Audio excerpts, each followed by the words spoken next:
Hi, folks, and welcome to the fifth episode of the Vitor Vicente podcast. Today, I'm talking to the Brazilian podcaster Filipe Cardoso. You may not know him by name, but many have heard of Powder, a wildly successful YouTube channel about Brazilians living abroad. While there are plenty of people from Brazil here in Ireland, Filipe is not one more. Stay with us, and you'll get to see who he is. And I hope you will enjoy this episode and give me a thumbs up. It will also be great if you could subscribe to my channel. I see you in a sec. Hi, Flip. Welcome to my podcast. Hi, Vito. Thank you for the introduction. Yeah, I loved it. Yeah, and yeah, thank you for having me here.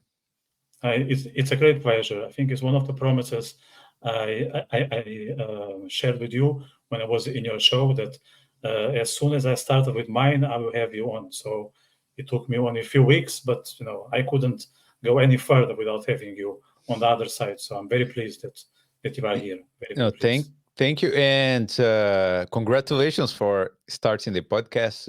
Like a lot of people want to do it, but not everyone, ends up doing it. Yes, yeah. And I know. Some people have a lot of ideas, thoughts, intentions, but they never really get to practice because it's very easy, to think about, things you would like to be involved, but to put the work, it's totally different. And I think you can relate to that because you have been doing your show for what, 3 years or Yeah, more? 2.5 years. A little, yeah, 2.5. I started in August 2021. I did four episodes recorded, and then I started doing, and then I started these four just to see if I would like to do it. Mm, To see if there would be something I would like to do in the long term. yes, And it's nice to talk to people. It's nice to getting to know a lot of people. And I then from then on, I started doing a lot more and twice a week. And now I'm in the 311th episode. that's quite a lot. That's quite a lot. Yeah. More than 303 years or 2.5 years. So that's Yeah. an average of more than 100 Y- per year, more or less. Yeah, That's yeah, quite impressive. Yeah. yeah. I started doing twice a week, but then in 2022, I did a lot. I did like three times a week. Yeah, but I've been producing a lot of podcasts, and I have this curiosity about the life of Brazilians. I the way I started, it's because we saw a lot of people coming to Ireland, a lot of Brazilians, and always having the same kind of jobs. Mm, And we were the cleaners, we were the delivery people, we that's the job we used to do yeah. in Ireland and in many other places around the world. And then after a while, the immigration type shifted. It changed a little bit. And Mm, then people started coming here as students to Ireland. And then they started doing these jobs that I'm saying, cleaning and whatever else. And then after that, they started migrating to other jobs. So we have now Brazilian engineers, we have doctors, we have dentists, we have Brazilians in any kind of occupation here. And the way it started was like just to ask these people, how did you become an engineer here? What was your path? What was your history? Your story here. Uh, that was my intention at the beginning, to talk about the occupations, the professions. How did you evolve in Ireland? And then I think I interviewed, well, not all the professions, not all the occupations, but I interviewed most. Mm. you know. What was the profession you were more keen to, to get insights? Was there any specific profession you will be very interested or? Well, I want to talk to an airplane pilot. I would like to talk to a doctor as well. I haven't talked to a Brazilian doctor in Ireland yet, but I am interested to see, what how were they able to do it? Because it's funny that maybe for Europeans it's hard to believe, but when we come here, it's a lot of hurdles that we have to Yeah. follow. Especially regarding to visas and is it allowed for us to have this kind of job? And when someone is able to do it and is able to show the way, and imagine you can change so many lives. Yeah. If you are a lawyer, a solicitor in Ireland, and you are a Brazilian solicitor, and then you tell exactly how you were able to become a solicitor, and then someone is in Brazil listening to this, and they're like, "Oh, I could do it too." Yeah. It's much easier. Do you think you have convinced some people to move from Brazil to Ireland and other parts of the world? Have you received some sort of feedback like, I was about to leave the country and then I heard you, man, and that's it. I'm going to pack and find my way in Europe. Is that something that you heard from people or some similar story? Well, I heard, and I'm sure a lot of people did that, but I don't take any responsibility.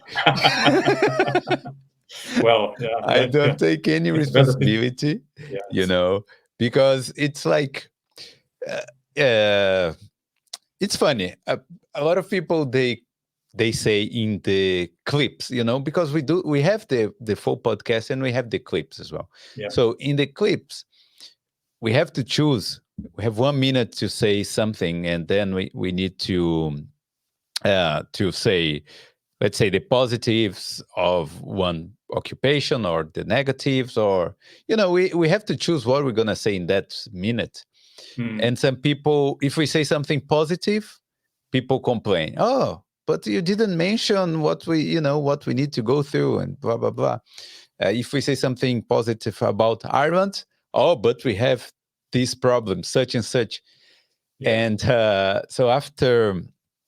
so people always complain, but and they say, and some people who complain, they come and say like, oh, a lot of people are going to move to Ireland because of what you said. They say, Mm, why would you move to Ireland after watching a 1 minute video? you yeah. know like you would be very naive to do that. Yeah, Yeah. I'm being, I'm using the word naive, but you would be No, something I else. agree. I agree. But Like, it's possible, because these days people get their education through TikTok. So I heard yeah, that most people are learning about mortgage through TikTok. So they don't consult experts. They don't talk to people who or friends who also bought houses.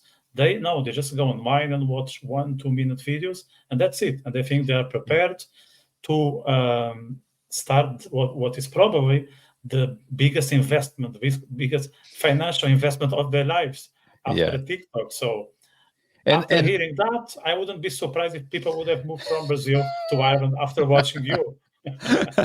yeah, but if they watched the full video, you know, in full videos, the several videos that we produced, maybe they would be more prepared to do this kind of move.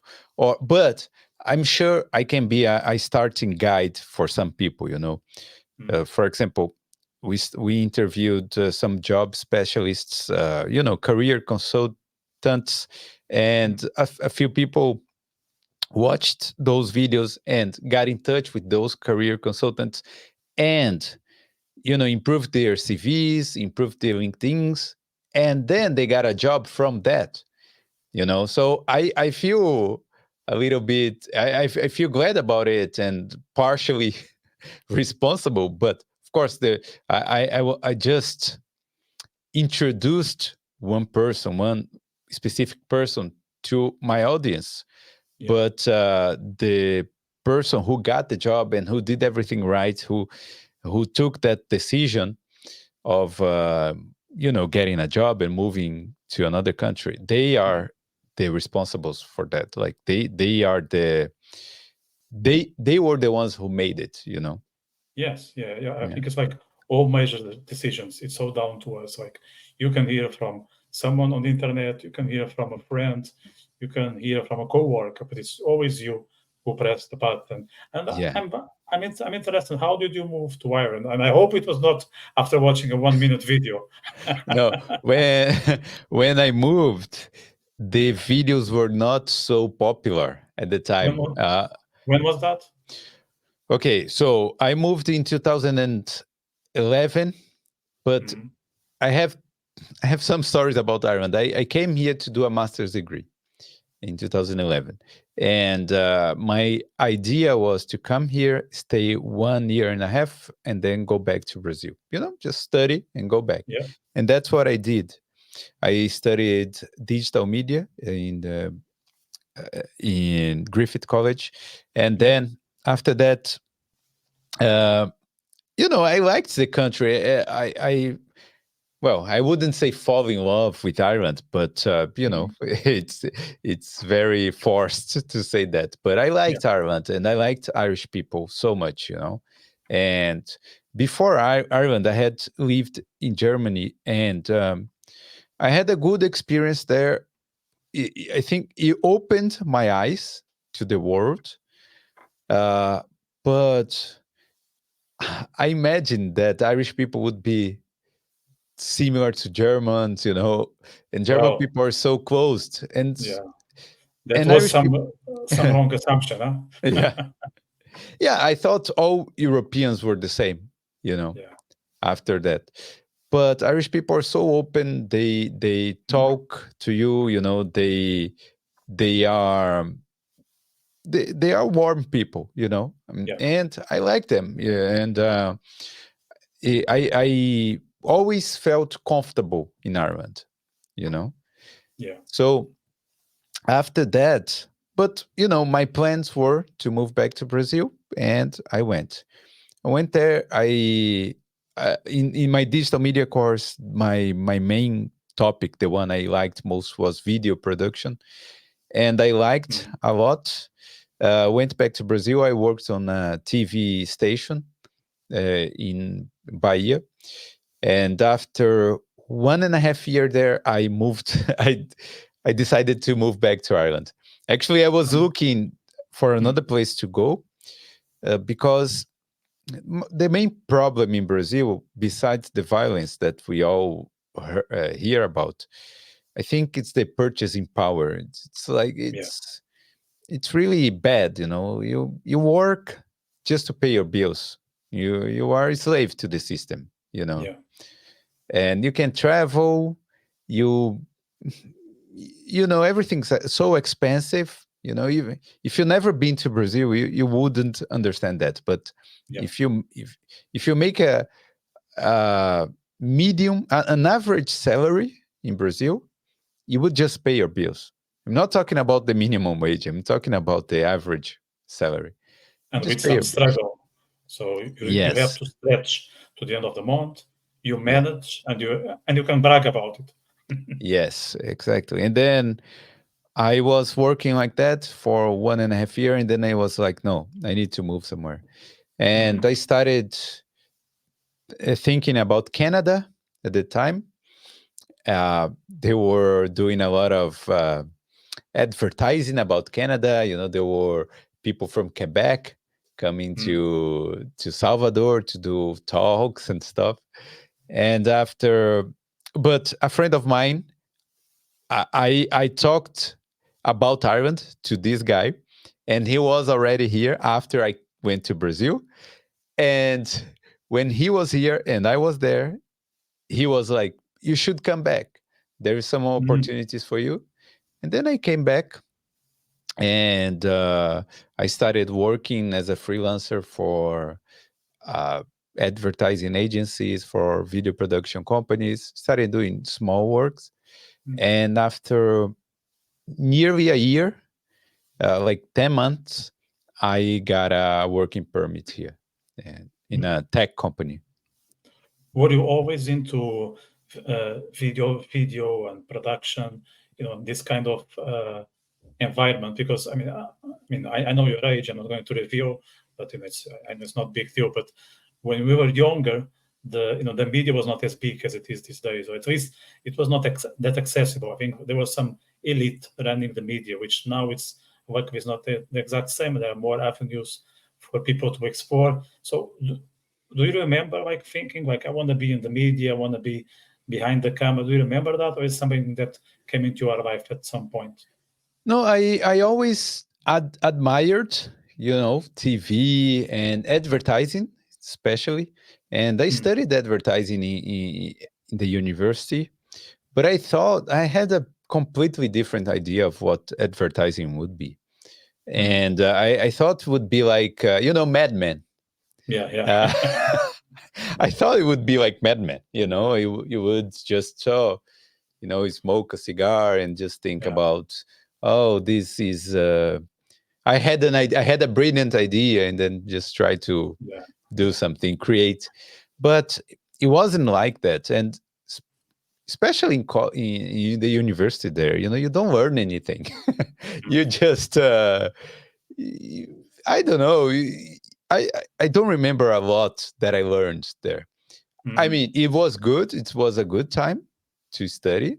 I had a lot of, friends, and I created some network there in mm. Brazil. But eh, it's just about the network. I think Yeah, universities, especially like that, yeah, those kind of courses, communications, it's only about the network. yeah. And and then, yeah, so I always had this thing. So w- every assignment that I could have something to do with videos, I would do it. We had the Adobe software was already, you know popular. So, Premiere, After Effects, all these things. So I Mm, started doing this kind of learning how to use the tools. And at home, every time there was something that I could do a video, I would do. But mm. only here in Ireland I was able to to get more professional about it. Yeah. So in the masters here, I did.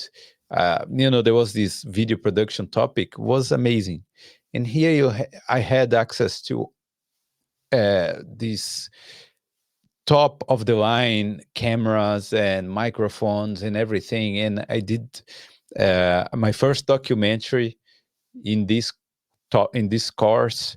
It was about the first surfer in Ireland, the first Mm, person to surf in Ireland. And I loved doing it. It was, I found my passion in this thing.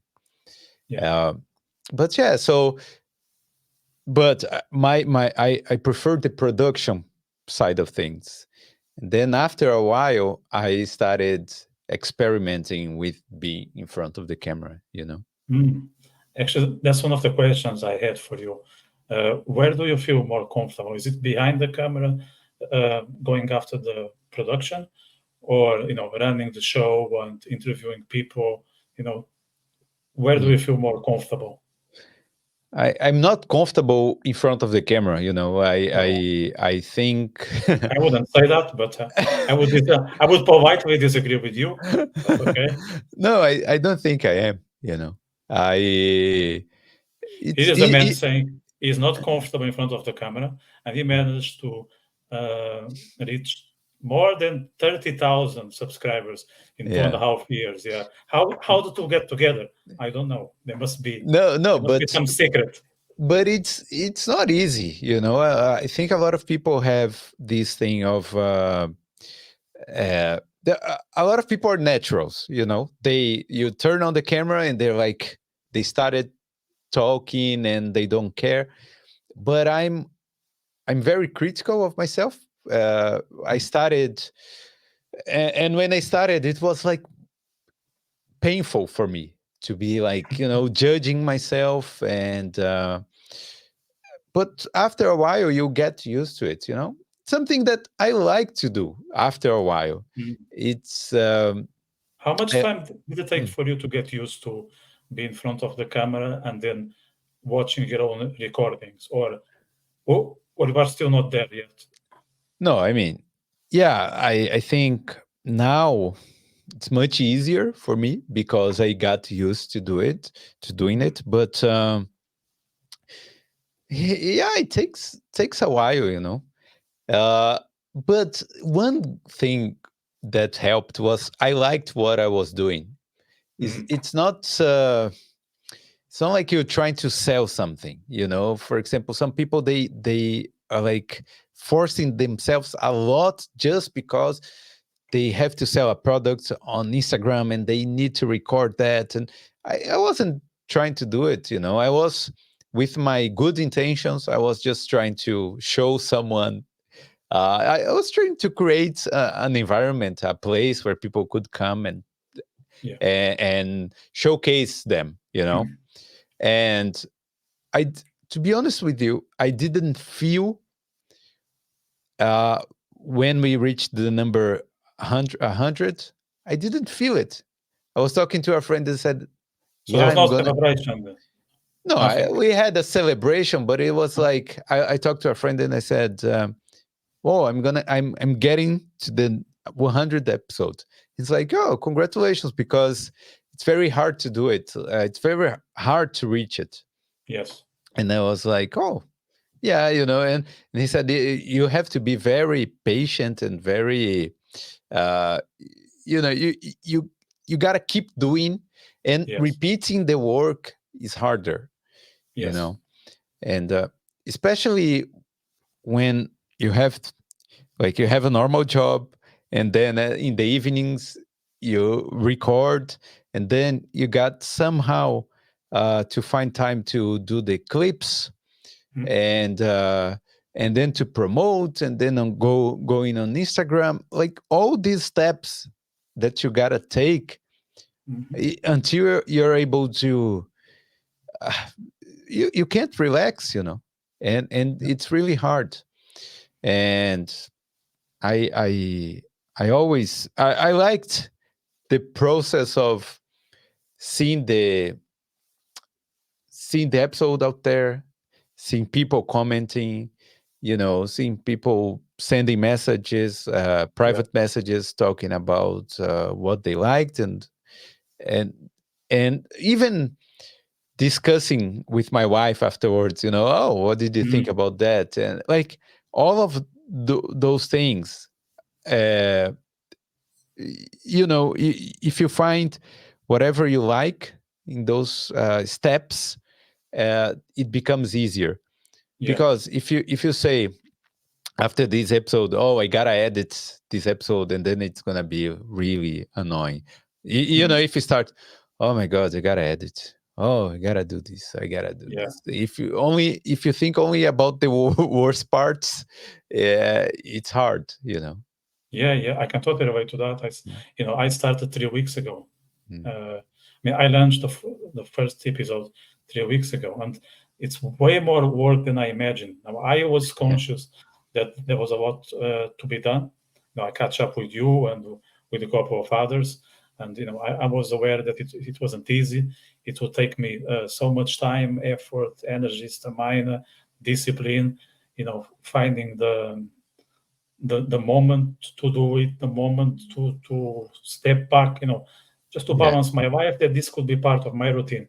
It's very, very hard. Like people have no clue of how hard it is to integrate this in your whole schedule. And I'm not talking that just to impress others. It's really like that. Like being like behind the scenes, there is like shitloads of work, and sorry for my language, but it's really the way it is now. yeah, As you said, if you enjoy it, it makes it much easier.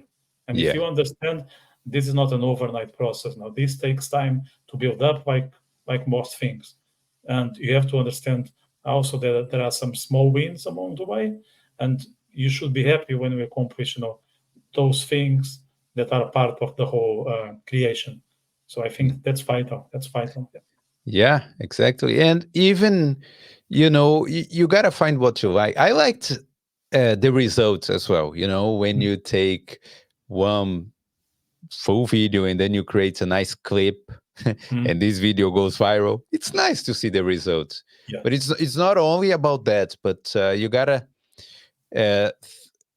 think about all these steps that you like. And then, yeah, it will become easier. Mm. So when did you start? You said your objective was to talk to people that move here from Brazil, try to understand their path, how did they get to the profession, what were the struggles, and I think that was the initial phases. But I can see now that we are doing something, I wouldn't say different, but because it's related to the podcast, but it's not the exact same format, which is when Yeah. you go out in the street and you interview people. And I found in those um, conversations quite interesting. They are the same authentic and genuine as those you have in the studio. But was there a reason for you to be out and about and talking in person with other Brazilians?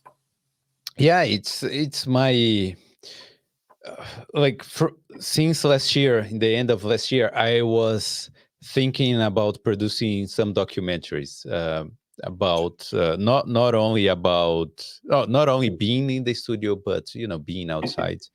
Mm, And after the riots happened in Dublin, for yeah. people who don't know, there was stabbing in the Dublin city center.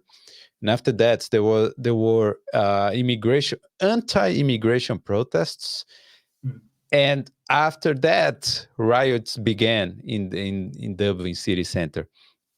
So it was the perfect opportunity for me. yeah. Like I was going to start in January, but after this whole thing, like I said I gotta go there and just see. And I went to the streets on the day after the riots to see what was going on, if there was, uh, to show, what was happening.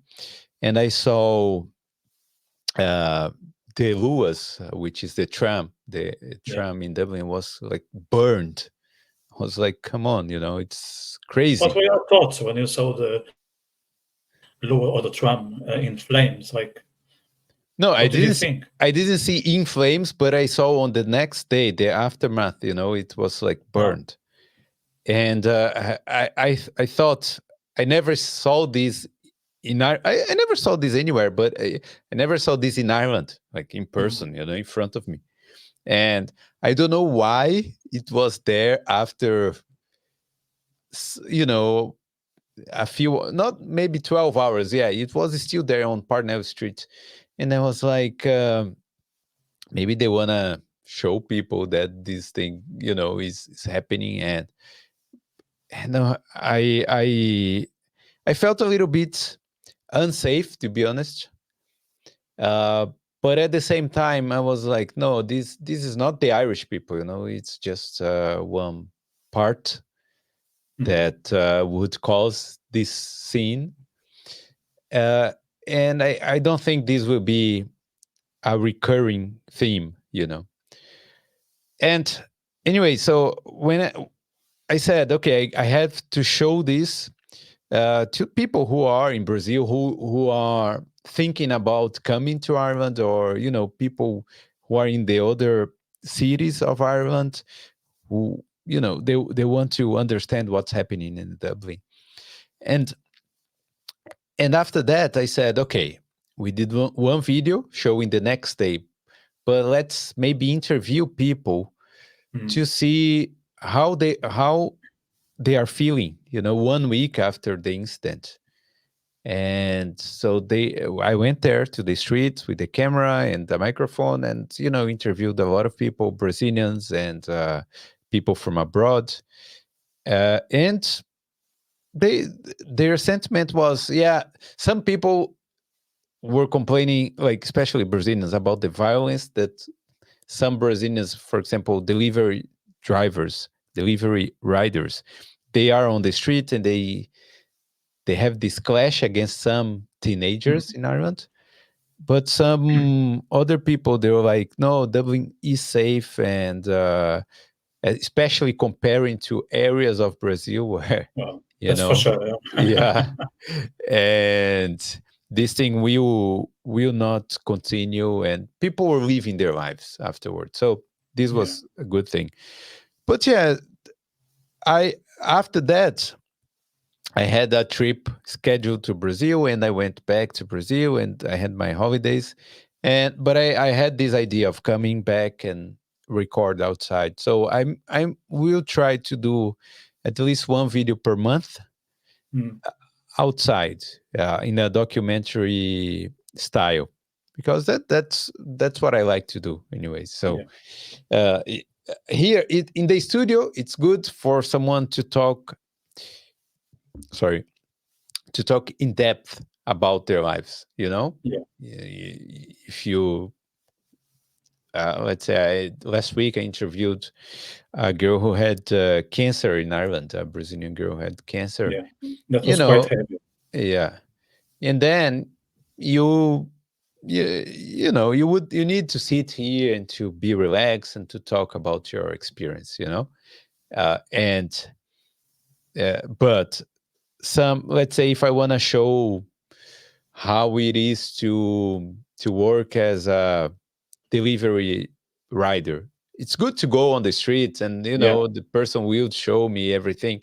So it's a different format, but they will still tell stories of Brazilians, or of people who took the bold decision of leaving their country. Yeah. That's because Yeah.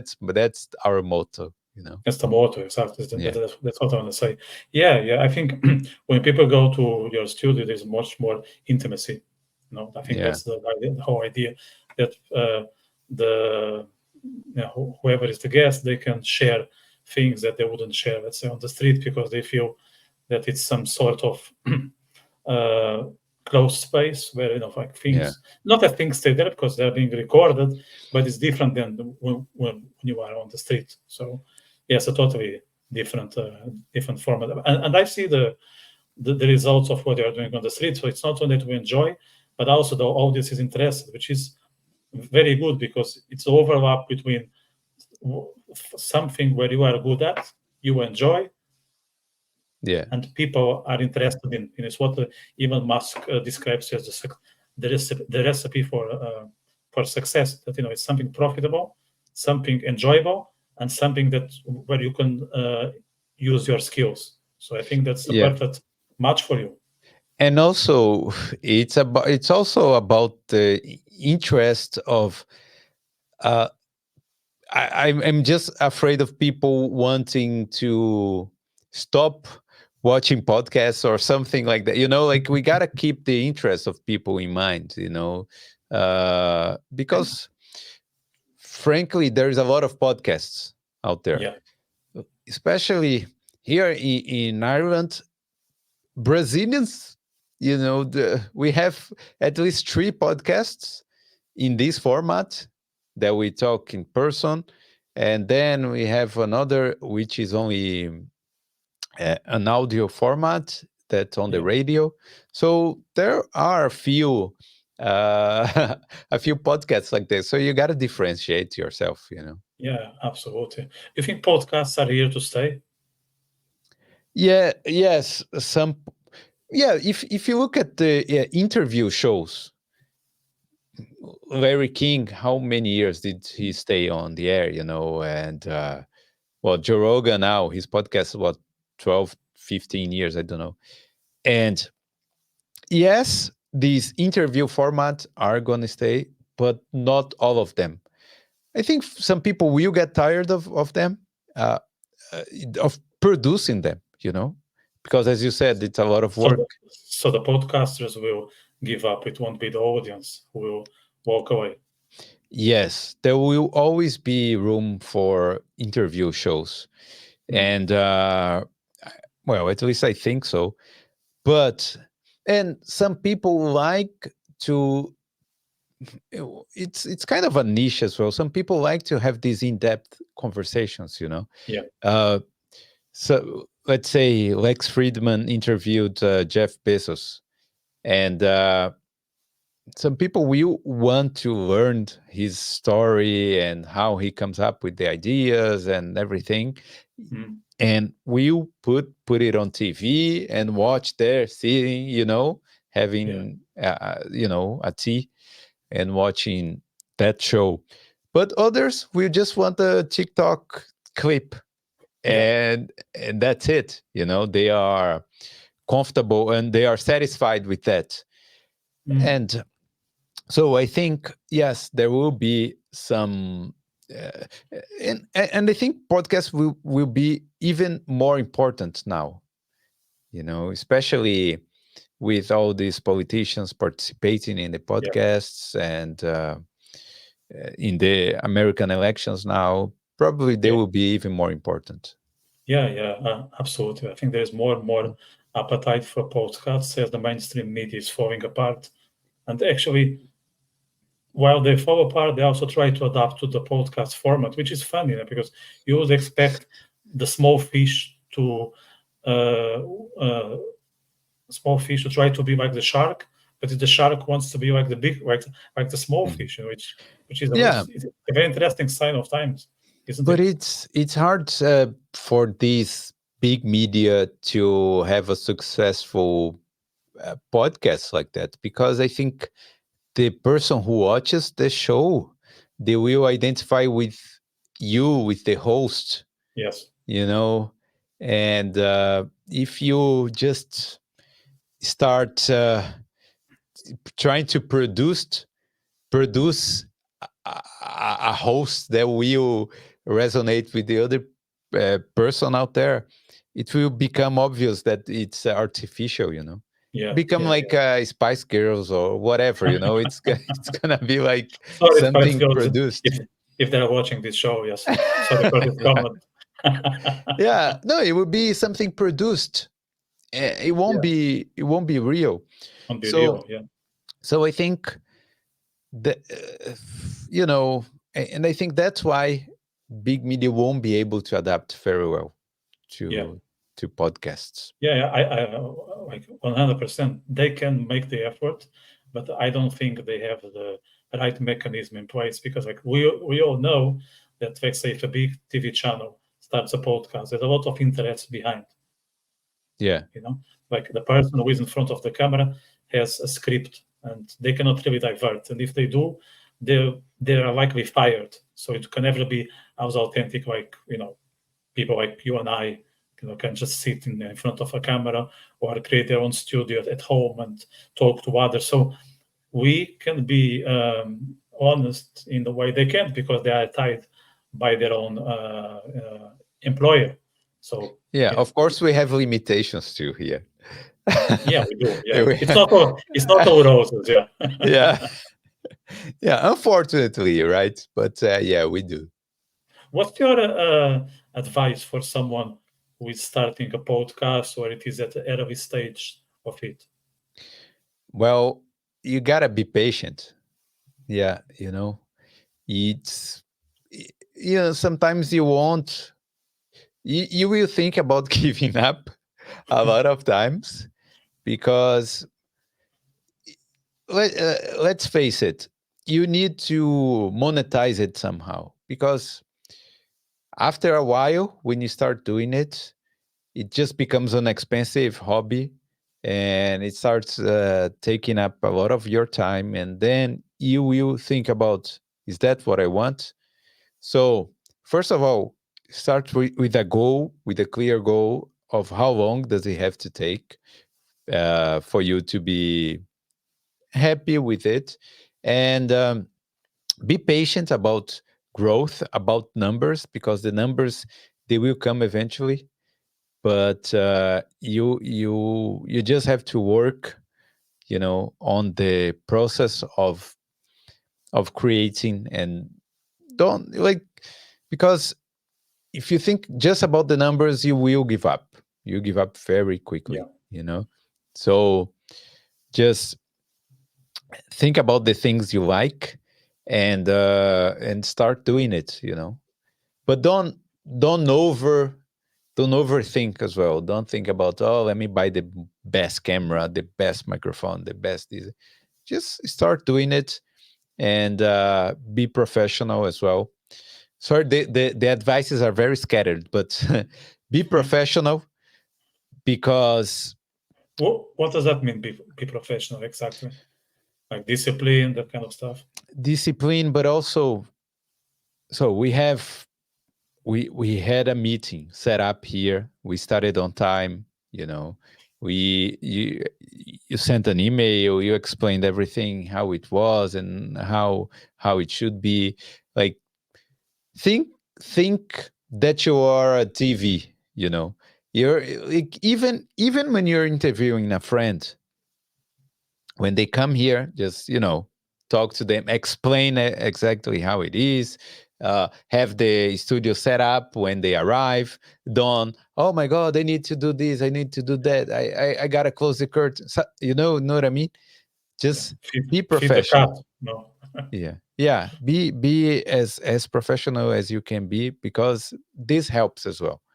When Even when you interview someone that you want to have as a sponsor, for example, they will see this. They will see Mm, that you are a professional. They will find value in your podcast because of how you behave. You know what I mean? yeah. Yeah. Yeah, Yeah. yeah, yeah. Well, 100% agree. Like I think that's down to the so-called law of attraction. Like if you act professional, you will attract professional guests because the guest also needs to show some respect and some uh, interest, and gratitude for being there. And of Yeah. course, if that starts from the host, then you're already halfway there.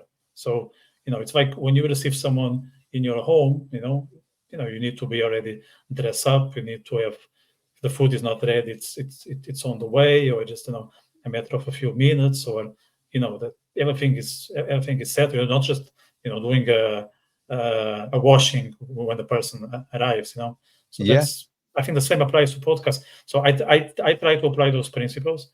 I try to schedule at least 1 week, if not 2 weeks in advance. Have a timing. Now I'm flexible. Things can happen to people, and if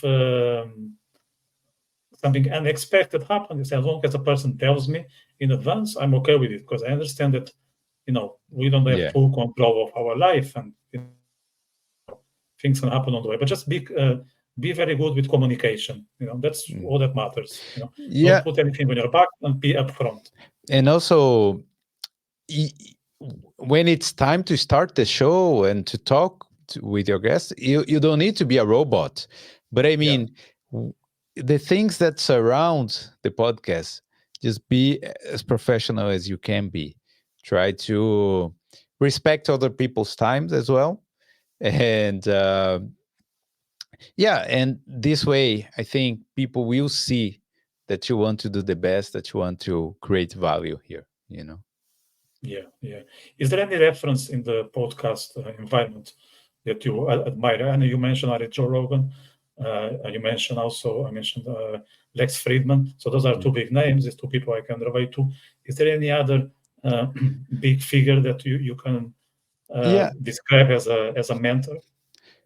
Well, when so before I started doing the podcasts, doing Boulder, I had a podcast before, which was called Pod Irlanda, Mm, Pod Ireland, yeah. and this started in 2014 with a friend of mine, and we did it for 2.5 years, give or take, and after that, we just got tired of it because the podcast was about exchange programs in Ireland. So Mm, we would try to give, uh, you know, tips and tricks of how to choose the best school and that kind of things. And we kind of lost interest, and there was not a lot to talk about, and it was hard to monetize. And so a lot of mistakes that I did there, I could fix it bolder, you know. But Mm. so we had this podcast before, and I always wanted to keep producing videos and, you know, be on YouTube. So I tried a lot of stuff. I did a lot of vlogs. I did moto vlogs. Do you know what it is? Moto. Motovlogs. I You have you no idea what's that. you put That's another language for you me. put a you put a GoPro camera on the motorcycle helmet, Mm. and you just go and talk, you know, and you keep filming the road, and yeah, I'm gonna it's Google it. I'm yeah, gonna Google yeah, it. go moto vlog. It's Motovlog, yeah. yeah, it's very big. It used to be bigger, I think. Anyway, Mm. so I did all of that, and I after there was a boom of podcasts in Brazil, and the big name was Flow podcast, Mm. and I it was in the pandemic that this boom happened, and I was like, oh, maybe I should do something like that, you know. But and I was thinking, oh, maybe I should do it in English, uh, or I was thinking a lot of ideas, but then I decided to, you know, talk to immigrants. It's my main thing, and after after this boom, so I looked, oh, Flow and other podcasts are growing. I should just go back, do something similar to Podilanda, but in a different way, talking about life stories. So, yeah, Flow was the main example. Now their Mm. podcast is like one of the founders was fired for saying something, Mm. and now it's only one of the founders who is still there. It, you know, it lost the their purpose, I think.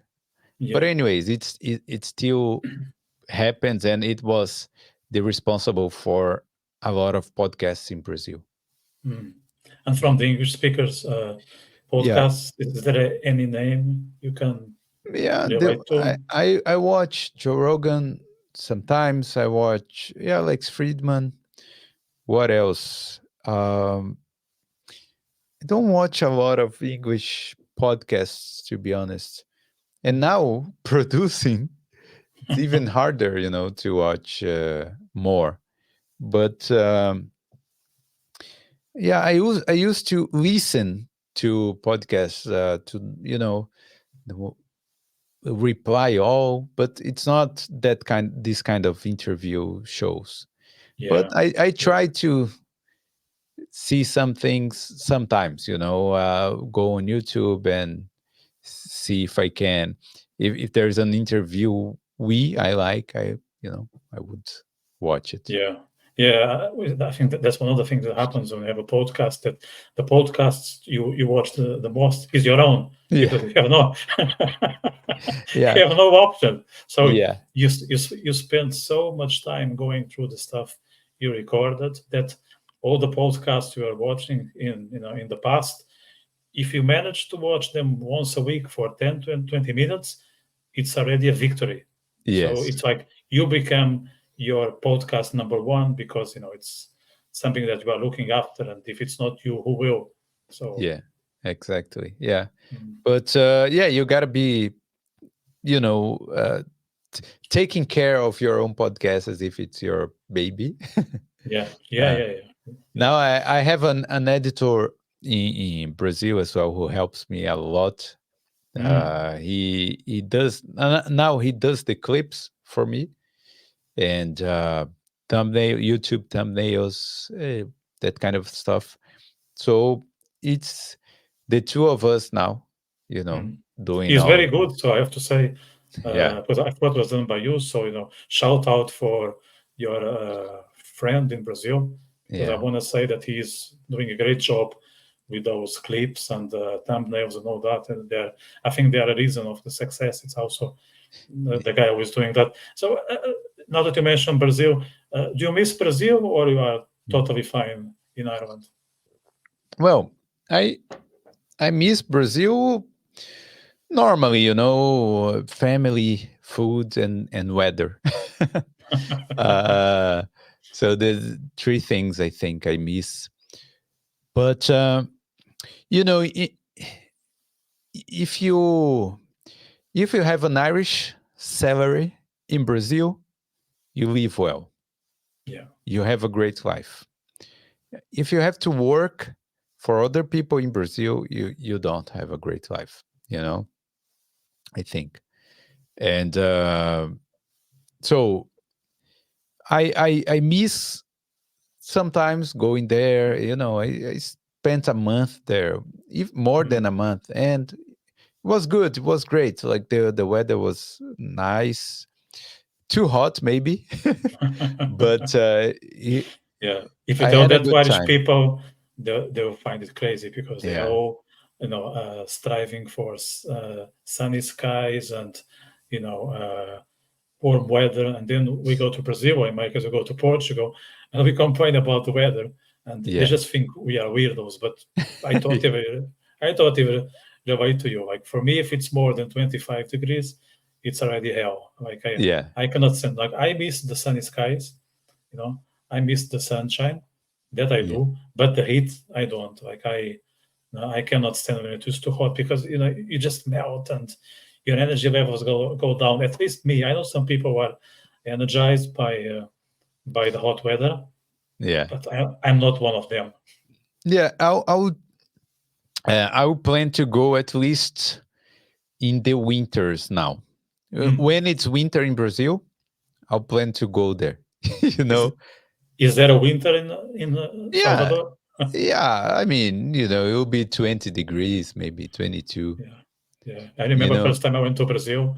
I Mm, was living in Barcelona, and Barcelona it also has a warm climate. And it was August, so it was really warm. It mm. was maybe like I don't know, average of 25 degrees. And I went in August. So I arrived in Rio de Janeiro. It was 35, and it was winter. Yeah, 35 in the winter. Yeah, that's right. And now it was over 37, 38 in some regions of Bahia. Mm, So unbearable. Unbearable. unbearable. Yeah. Talking about unbearable, is there anything you don't miss from Brazil that you are happy to be far from? Yeah, I don't miss working for other people there in Brazil. Is it You for know, other people there or in general, in or, general, or especially there? No. in general, yes. Well, you always have to work for other people, right? So, Yeah. for clients but in Brazil, it's because, yeah, I don't think people have a good life when they are normal workers there. I mean, of course, some people might say, "Oh, I live by the beach and I don't pay rent, and that's it. So I live a good life." Some people would say that, but if you go into the supermarket and you gotta be looking at the prices of everything, I don't think your life is amazing. You know, Yeah. if if you go, to a restaurant and gotta be first, looking at the right side to see the prices. No, but at least when you live here, of course, you're not gonna go to a restaurant every day, but when you go, your life is better. Like you have more, you have more quality of life. And also, one thing that I don't miss at all is it's the violence. Yeah. That when you go Is it to really that brutal if you are, out in the streets that it, things can happen it's anytime, it's not the anywhere? same as we think. It's Mm, not as extreme yeah. as people say, Mm, but it's not calm either. It's I use my phone a few times on the streets, but we we are alert, to say the least. yeah. Here, okay, you could use your phone, no problem, but there you have to be very careful. E- Yeah. especially if you are like if you are in the touristic areas, no, that's all right, but if you are the normal neighborhoods, you got to be Yeah. too careful. And it's not like the pickpockets here that they just snatch your phone. They would put a gun at your face to try to get Yeah. your phone. That's the It's a main. bit different. Yeah. Yeah, because if it's just a pickpocket, you could just try to hide it or fight the guy. Yeah. But if they have a gun, you wouldn't do anything. You would just be quiet. Yeah. Yeah. Yeah. Yeah. I remember when I was in Portugal, I think it was last summer, if I remember well, I was talking to my Brazilian publisher, Paula, who is from Mm, Rio. And I mentioned that I would like to visit Brazil soon. And I might go this year, actually, in September. And she mm, said, yeah, yeah, it's fine. Just watch out the criminals. So never, ever use your phone in the street. So what you do, if you need to even read a WhatsApp message, you need to walk into a store and then check the WhatsApp message there and reply. yeah, And I was like, okay, so that's good advice, but wouldn't that be odd for the store assistant that someone just walk in to read an WhatsApp message? And she said, no, that's just normal. yeah, yeah. But that's true. You gotta be. That's the. I don't like to leave w- too careful like that. Yeah, Of course, you gotta pay attention everywhere. But if you are paranoid, it's also not very good. yeah, So that's the two main things that I wouldn't go back, yeah, because of those. But if I would say that people who have money, not I wouldn't say rich, but above average, they live a very good life in Brazil, you know. mm, If you live in bubbles, of course, you live in your condo, you mm, know, uh, mm. with a fence guarding Yeah, you, but you would have a good life. You would go to the expensive restaurants. You would yeah. go to the beach. Yeah, you would have a nice life in some areas. Yeah, yeah. Which I think it's normally not a compliment when someone says, if you have money, you can live well in that country. It's Yeah. usually country places where the economy is bad, there is violence, and Mm. most people are struggling. But again, this also applies to Portugal. Probably not to the same scale as Brazil, but it's part of a society that most people are not really enjoying themselves. Whereas in Ireland, the vast majority of people have a very decent living. I Yeah. remember when I moved here, I was working in an office in East Point, and there was this security guy, and he was very chatty, the Irish type, Mm. friendly, Yeah. always up for a conversation, all that. And I liked to talk to him, although I was struggling to understand him at the beginning because I was new Mhm. to the Irish accent. And I don't know, I think it was my second or third month. I didn't see him for 10 days. So I asked my colleagues, like, where is the security guy? Was he fired? Did he change job? Or, you know, I Mm. really like to talk to him. And I said, he's on 2 weeks vacation in the Caribbean. It's like, no way. The Yeah. security guy is Yeah. spending 2 weeks in the Caribbean. That's something that you would never imagine in places like Portugal, in most European countries, and I would say in Brazil, because this person would really stretch their salary to make sure that there is food on the table. And if he managed that, it's a successful month. Yeah, exactly. Exactly. And it's funny for us when we Mm, see those things. Of course, in Ireland, you have a very bad accommodation problem that some people who have a normal wage, they would sometimes have to share a house mhm. with other people. Imagine a family sharing a house with. But other than that, if you manage your living, the rest is much easier to achieve. Yeah, yeah, yeah. It's that peace of mind that Ireland offers. That the let's say the pragmatic side of things, it's solved. So we don't need Yeah. to get very much involved in sorting out, the let's say the practical aspects. And then once this is solved, you can focus on, start a podcast, I don't know, you can learn to fish, whatever is your passion, But Yes. that's a big benefit, and I think not many people are ready to appreciate that. The it is in a sense having the right wife or the right partner. Like, either if she doesn't give you that much headache, it's already good. Yeah. Yeah. That's Yeah, my that's true. perception. If we have a girl that is allowing you to do things and is not just asking for attention or asking for this or that, it's already good that that you have that buffer where you can develop yourself.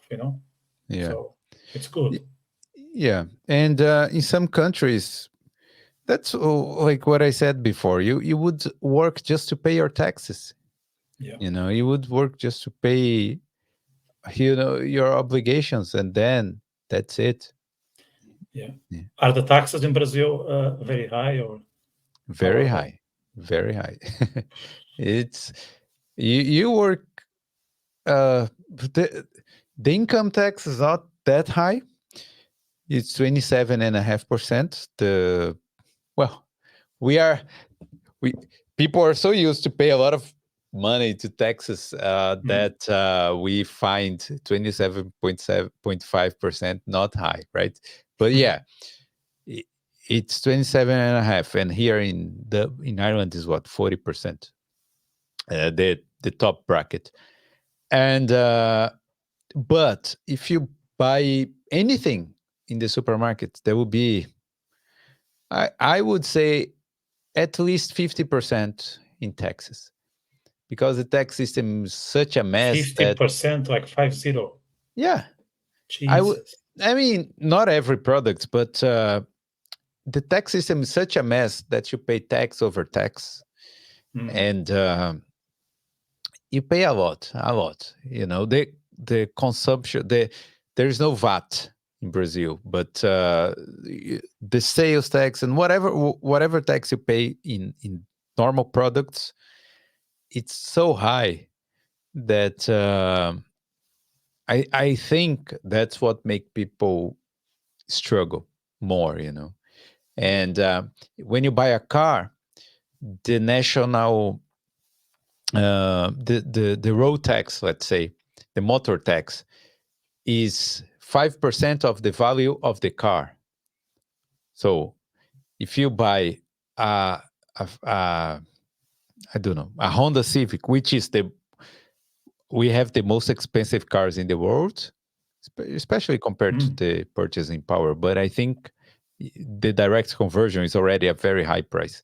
So if you buy a Honda Civic, you would pay more than 200,000 reals for a How new much is that one. in euros? Like 50,000 euro, more or less. Would be maybe 30,000 euros. Well, 30,000. I don't Yeah. know about this price. Maybe the prices. I'll have to double check.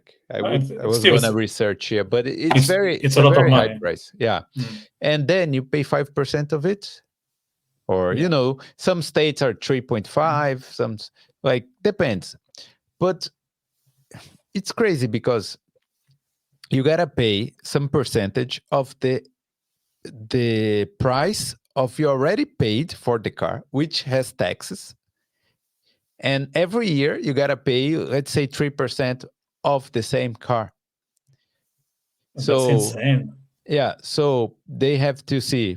Oh, next year, of course, the car depreciates a little bit in value, but then you gotta pay 3% of that value that Yeah. depreciates. But who says the price of the car? It's the government. So the government would say, oh, this car, this Honda Civic 2024 is this price. 2023 is this. So that's Mm. your motor tax for the year. Yeah. And it's not based on the higher consumption, not based on how much it pollutes. It's based on the price of it. So if the government puts more taxes in the car will get we get more expensive, and then the motor tax, the yearly motor tax, will be even more expensive. Yeah. So what's the incentive of lowering the price of the car? That's just one example, but there are a lot of crazy taxes like that in Brazil. Mm. Mm. And Yeah, that's why, like, That's a good reason for you not to go back to Brazil. This taxation and the way the government is yeah. looking after that. So Yeah, but if you have money in auction, in stocks, you can just you pay lower taxes. You know, yeah, you yeah, have a yeah. threshold that you can get dividends from stocks without paying tax.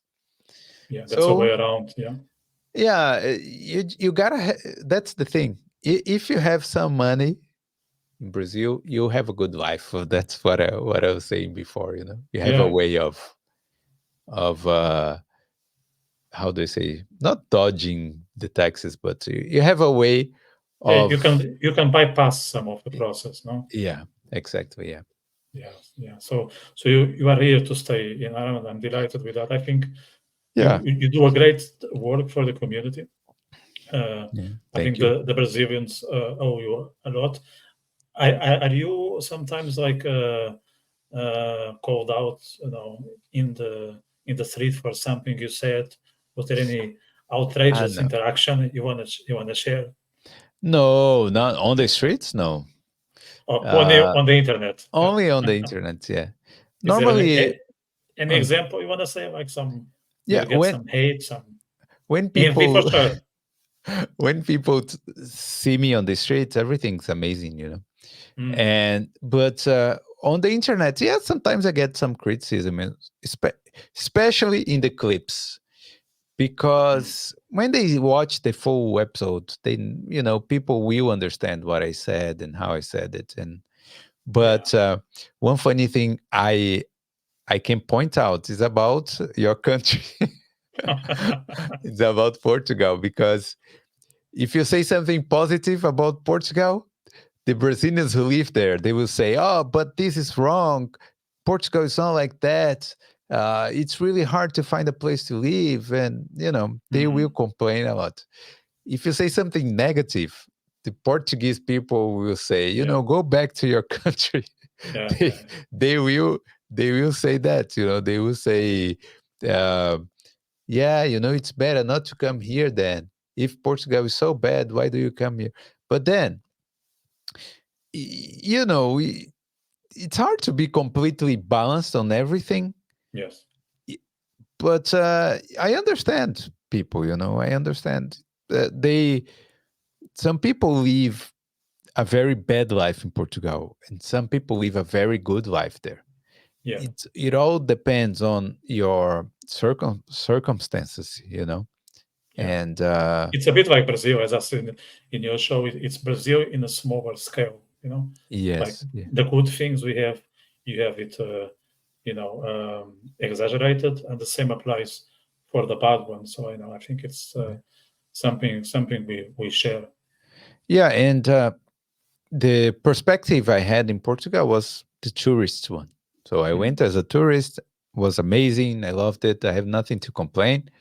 But I talked to people who live there, and they were not happy about it. yeah, They were struggling to make ends meet, and they were struggling with some racism. Let's say the word.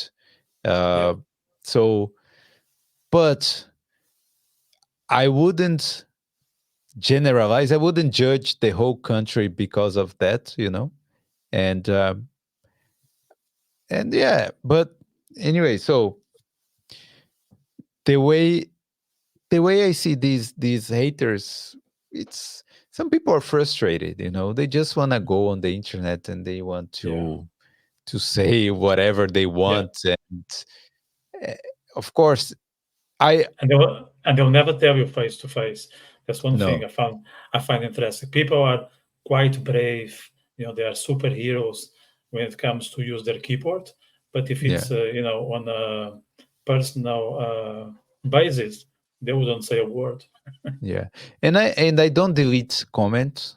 I just Mhm. leave it there, I don't really mind. I think people should have their Do voices. you read all the comments you receive? Do you have time? Because you have loads of them. Now, if well, I normally read. I read a lot of comments, I don't respond to them all Mm. because if they are negative, I don't really respond. I don't care.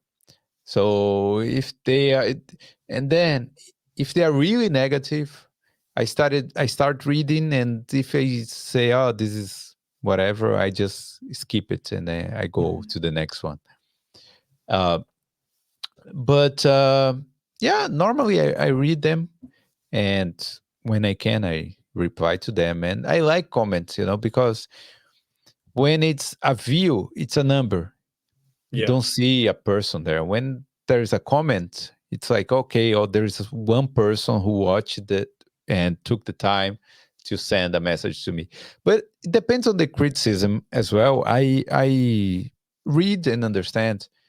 There was a lot of comments that made me a better interviewer, I think. There were things that people were saying that it's like at the beginning, you know how hard it is. Like you're paying attention to me, but then you're thinking about the next question that you're gonna ask, and then it's really hard. Yeah. And sometimes I was a little distracted, and people were like, "Oh, this guy is, you know, it's crazy. He's very distracted." Yeah. And then was I recognizing that he's right. The criticism is a right one. So Yeah. I should watch that. Of course, there are some interviews that sometimes you get, it's hard to focus. But anyways, like I'm doing this with the best interest in mind, best Yeah. intentions as well. Yeah. So if somebody is complaining about me, whatever, because I try to do my best there. Yeah. Yeah, yeah, yeah. You mentioned how hard it is to pay attention and think about the next question. My biggest challenge, and that's something I'm having in mind for a few minutes, is how to wrap up with something we will do now. Yeah. So I'm Yeah. sharing with you with the audience. I have a hard time to close the conversations, Eh, but at the same time, I'm happy with that because that means mm, that I'm enjoying the chat I'm having with the guest, which is mm, the current case with you. And it was also the same with the previous guest because I think we could be here forever. Same yeah. when we meet in person. So I think the only way to come to an end is to tell this was a fantastic conversation, Flip. I'm very thankful with that. I think we could do this over and over again. So yeah, I hope you enjoy it too. Yeah, Vito, very, very nice. It's much easier to understand you in English.